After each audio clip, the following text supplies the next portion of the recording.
بسم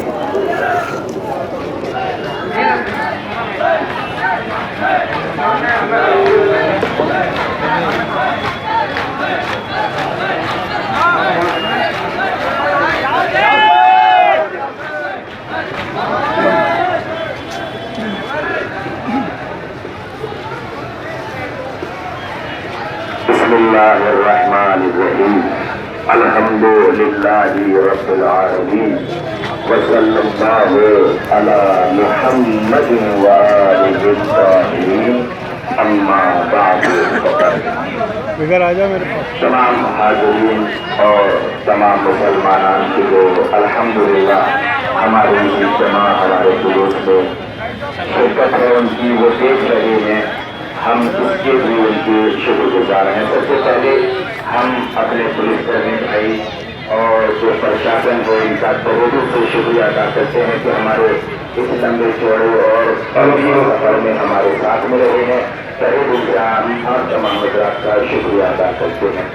دو تین باتیں اپنے مسلمان بھائیوں سے ہم یہ عرض کرنا چاہتے ہیں، ہمارا یہ جلوس کہ جس کو صرف جلوس نہ سمجھا جائے بلکہ یہ قرآن کی پیروی میں اور اتباع میں قرآن کے حکم کے مطابق ہم یہ جلوس لے کر نکلے ہیں، اس لیے کہ ہم کوشش کرتے ہیں ہماری زندگی کا کوئی فعل، ہماری زندگی کا کوئی کام وہ بغیر حکم خدا اور حکم رسول کے علاوہ نہ ہو۔ کیا قرآن مجید نے ہم کو یہ حکم نہیں دیا ہے لا یحب اللہ الجہر من القول الا من ظلم؟ اس آیت سے جہاں استدلال یہ ہوتا ہے کسی کے خلاف احتجاج نہ کرو، کسی کے خلاف آواز بلند نہ کرو، کسی کے خلاف آواز بلند نہ کرنا۔ مفہوم یہ ہے اس آیت کا کہ خبردار کسی کے خلاف آواز بلند نہ کرنا، لیکن یاد رکھو اگر کسی کے اوپر ظلم ہو رہا ہے تو مظلوم کو چاہیے اور مظلوم کے حمایتیوں کو چاہیے کہ وہ ڈٹ کر اس شخص کا بہشکار کریں، اس کے خلاف آواز بلند کریں کہ جو ظالم ہے، تاکہ دنیا میں ظالم کی پہچان الگ طریقے سے ہو، مظلوم کو الگ طریقے سے پہچانا جائے۔ ہم قرآن مجید کے علاوہ تو چلنے کی کوشش ہی نہیں کرتے، اس لیے کہ پیغمبر صلی اللہ علیہ وآلہ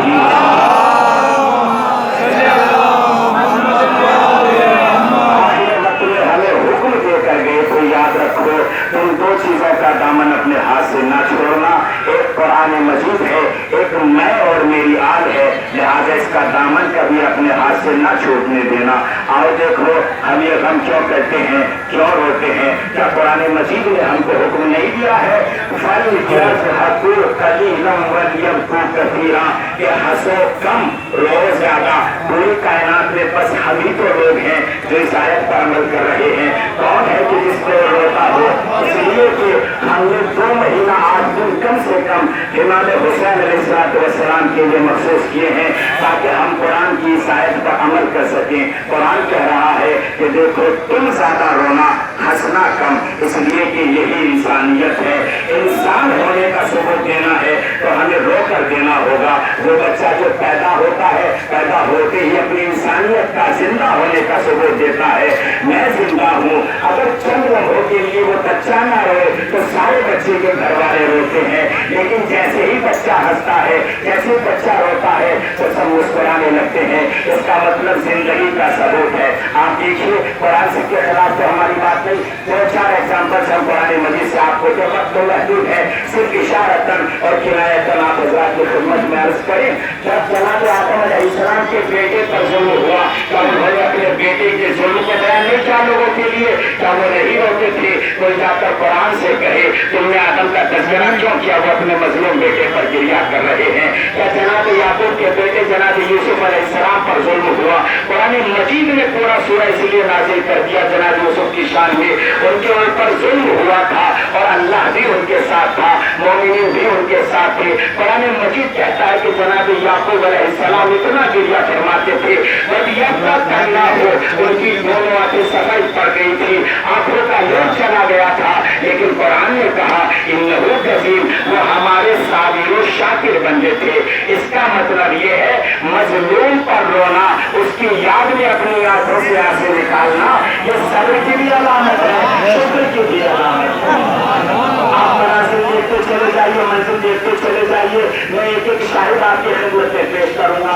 आप देखिए, हुजूर सरवर कायनात साहिब सिक्का की रिवायत है, हुजूर सरवर कायनात क्या अपने चचा के गम में नहीं रोए हैं, हुजूर खुद भी रोए हैं। आपने इरशाद फरमाया, जब सब जनाब अमीर हमजा की शहादत हो गई और जंगे ओहद के बाद आप घर पर आ गए, आपने देखा कि सबके घरों पर रोने वाले मौजूद हैं, लेकिन जनाब अमीर हमजा के यहाँ सिर्फ जनाब ज़हरा सलामुल्लाह अलैहा बैठी हुई गिरिया कर रही है। रिसालत माद ने फरमाया और अफसोस जाहिर कि अपने सहाबा किराम के दरमियान फअम्मल हमजा तो फला दुआ किया ला, लेकिन हमारे चचा हमजा पर तो कोई रोने वाला नहीं है। सारे सहाबा किराम अपने घर गए, अपनी औरतों को भेजा, जाओ नबी के चचा पर गिरिया करो। और फिर तारीख के जुमले ये है, इसके बाद से ये मदीने का रिवाज बन गया था, जब भी किसी के घर में कोई मरता था तो शहीद जनाबे हमजा के ऊपर पहले गिरिया होता था, फिर बाद में शहीद पर या उस मरने वाले पर गिरिया होता था। ये देखिए तो सहाबा की सीरत है रोना, रिसालत माद की सीरत है रोना। आप देखिए, एक कदम और आगे बढ़ाइए, जनाब आयशा को देख लीजिए। जनाब आयशा के भाई जनाब मोहम्मद इब्न अबी बकर को जब जालिम और जाबिर ने कत्ल कर दिया, जनाब आयशा रोती रही और अपने शहीद भाई का गम मनाती रही। तो जनाब आयशा से जाकर कहे, तुम्हारा भाई तो शहीद है, अल्लाह की राह में कत्ल हुआ है, जालिम ने कत्ल कर दिया है, क्यों रो रहे हो?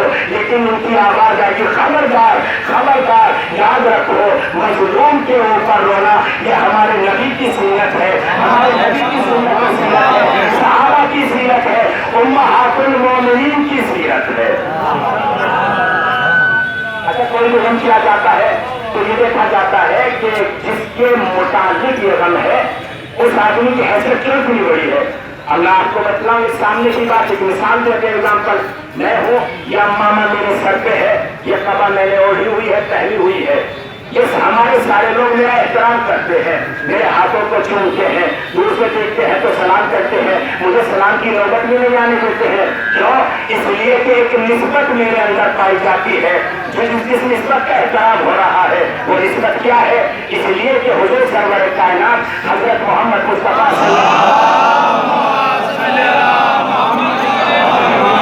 सल्लल्लाहु अलैहि वसल्लम छोटे मुबल्लिग़ दीन थे और मैं मौलाना हूँ, मैं भी मुबल्लिग़ दीन हूँ। मैंने हुजूर की सीरत को अपनाते हुए, जैसे हुजूर ने अमामा पहना था, उनकी सीरत में अमामा सर पे रख लिया, मैंने वो कपड़ा उस पर डाल ली, वो पहली जैसे रिसालत माँ पहना करती थी। तो ये सब लोग बेचारे इतना एहतराम करते हैं सिर्फ इसलिए कि मैंने अमामा सर पर रख लिया जैसा रसूल का अमामा था, मैंने कपड़ा पहन ली जैसा रसूल का लिबास था, इसलिए एहतराम करते हैं। अब सोच के क्या उस हुसैन का एहतराम नहीं होना चाहिए था जिसके सर पे रसूल का अमामा था, जो पहले ज़माने रिसालत सोचकर पला बड़ा हो, क्या उनका एहतराम नहीं होना चाहिए था? एहतराम होना चाहिए था। और जाहिर है कोई आम आदमी मारा जाता, उसके लिए भी प्रोटेस्ट होते हैं, एक आदमी पर भी जुल्म हो जाए और इंसान पसंद आदमी फौरन ये शिकवा करता है, ये गिला करता है, खबरदार इनके ऊपर जुल्म नहीं होना चाहिए था, भले ही एक आम आदमी था, लेकिन जो कायनात का सबसे अजीम हो, जिसको नबी ने अपने दोस्त पर बिठाया हो, सारे सहाबा किराम के दरमियान उन बच्चों के लिए सवारी बने हो। माफ कीजिए बात मैं करूं और उसके बाद एक और बात और इंशाअल्लाह तमाम हो जाएगी हमारी बात। जानते हैं आप सवारी कैसे बना जाता है? हुजूर सरवर कायनात के पास सारे सहाबा किराम मौजूद है, नागा नवासे के लिए हुसैन अलैहिस्सलाम के लिए सवारी बनी। तारीख के जुमले हैं, हुजूर ने अपने दोनों घुटने जमीन पर टेके, दोनों हाथ जमीन पर टेके, जैसे आप घर में अपने बच्चों को अपनी पीठ पर बिठाकर खिलाते हैं, हुजूर मस्जिद में चक्कर लगा रहे हैं। अल्लाह अकबर। आम आदमी तो कोई है नहीं, ये वो है कि जो कहा भी है, मुसम्मिल भी है, मुद्दसिर भी है, यासीन भी है, ये बहुत अजीब शख्सियत है, सैयदुल मुरसलीन है, सारे अंबिया किराम पर इनको फौकियत हासिल है, फजीलत हासिल है, जो इनका मकाम है वो किसी को हासिल नहीं है। एक साहब बुखारी ने भी पढ़ के नहीं कहा अल्लाह के नबी ऐसा क्यों कर रहे हैं, इसलिए कि जानते हैं जो नबी कर रहे हैं वो बेहतर कर रहे हैं, जो नबी कर रहे हैं उनकी हमें हमसे बेहतर है, उनका दिमाग हमसे बेहतर है, जो नबी करेंगे वो अच्छाई करेंगे। इसलिए कि नबी जो करता है वही इलाही के जरिए से करता है, नबी जो सोचता है वो अल्लाह की रजा होती है। और अगर ऐसा ना हो तो नबी नबी नहीं होता है, नबी बचपन से नबी होता है। ये सब आप कहें मोहम्मद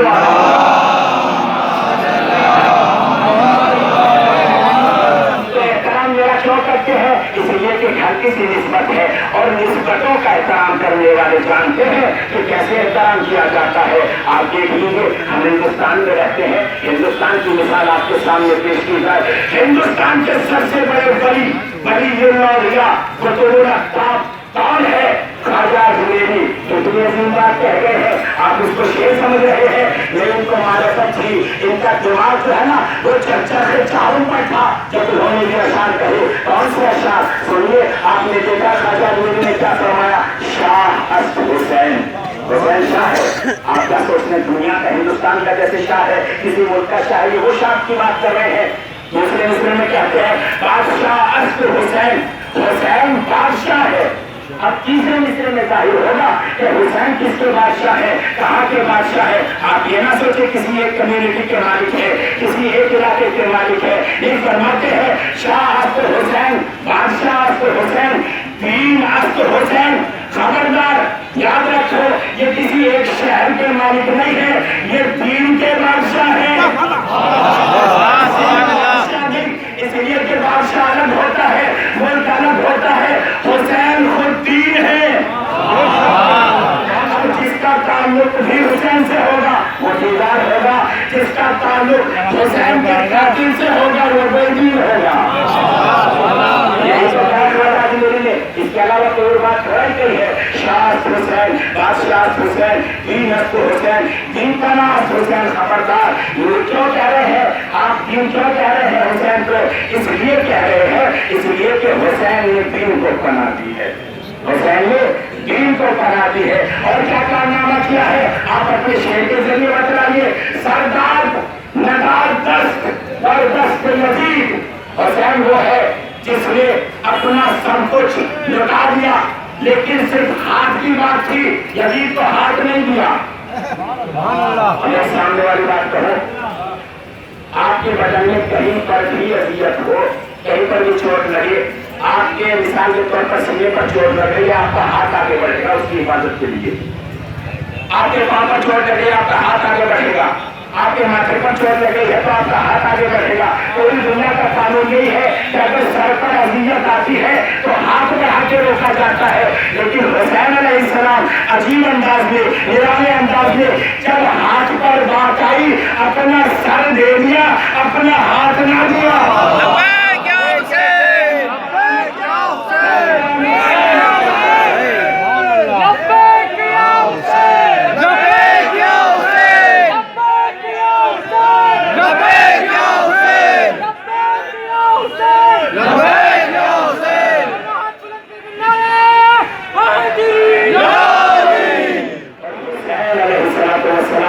अपना पूरा घर लुटा कर ये कायनात पर उजागर कर दिया। खबरदार अगर आइंदा भी इसी तरीके का कोई मलऊन जालिम और जालिम किसी भी कम्युनिटी से उठेगा तो याद रखना हुसैन उसका बहिष्कार करेंगे, उसके खिलाफ प्रोटेस्ट करेंगे। और याद रखो कयामत तक ये दीन महफूज रहेगा। इसलिए कि जमानत हुसैन की है, जमानत उस नाना के नवासे की है जो अजीम है। ये हुसैन के फजाइल नहीं पढ़े जा रहे हैं, ये रिसालत नाम के फजाइल थे। आप सोच रहे होंगे कैसे, अब आप ये सोचिए जिसका नवासा इतना अजीम हो वो नाना